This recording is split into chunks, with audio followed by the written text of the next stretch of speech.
Imagine a world where dogs had no collars, no name tags, no leashes, no way to identify who they belong to.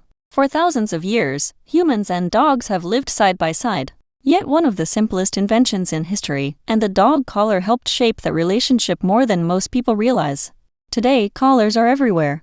They come in leather, nylon, metal, and even smart electronic versions that can track a dog's location.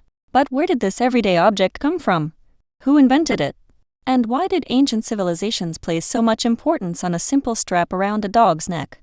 This is the fascinating history of the dog collar.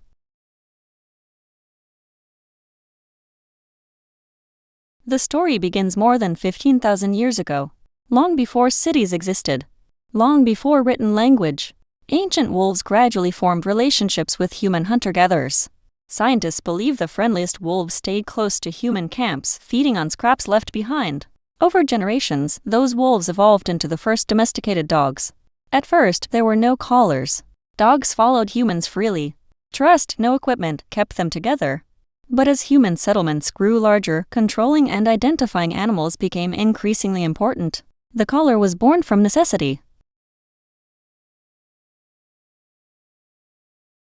The earliest evidence of dog collars comes from ancient Egypt. More than 3,000 years ago, Egyptians highly valued dogs. Dogs served as hunters, guardians, and loyal companions. Archaeologists have discovered artwork showing dogs wearing decorative collars. Some collars were beautifully crafted from leather. Others were engraved with the dog's name. In a remarkable way, these ancient collars function much like modern identification tags. To Egyptians, dogs were not merely animals. Many were cherished members of the household. Some were even buried alongside their owners. The collar symbolized both ownership and affection. As civilizations advanced, dog collars evolved. In ancient Greece and ancient Rome, dogs played important roles in guarding homes, livestock, and military camps. These working dogs often faced dangerous predators and intruders. To protect them, people created collars unlike anything seen before. Massive collars reinforced with metal spikes. The spikes served a practical purpose. When wolves or large predators attacked, the collar protected the dog's throat, its most vulnerable area. Some collars looked more like armor than pet accessories. These were tools of survival in a harsh world. The dog collar had become a piece of protective equipment. During the Middle Ages, collars began reflecting social status. The wealthy often owned hunting dogs used during elaborate hunts. These dogs wore decorated collars crafted from fine leather. Some featured brass, silver, and even gold embellishments. The more prestigious the owner, the more elaborate the collar. Meanwhile, working dogs wore simpler versions. Farm dogs, shepherd dogs, and guard dogs needed practical collars built for durability. A dog's collar could reveal much about its role in society. It became a symbol of both function and identity. The Industrial Revolution transformed daily life. Cities expanded rapidly. More families began keeping dogs as companions rather than workers. As urban populations grew, governments introduced dog licensing systems. Collars became essential for identification. Metal tags were attached to collars showing registration information.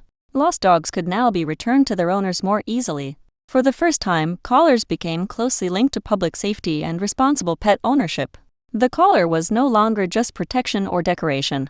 It had become an important part of civic life.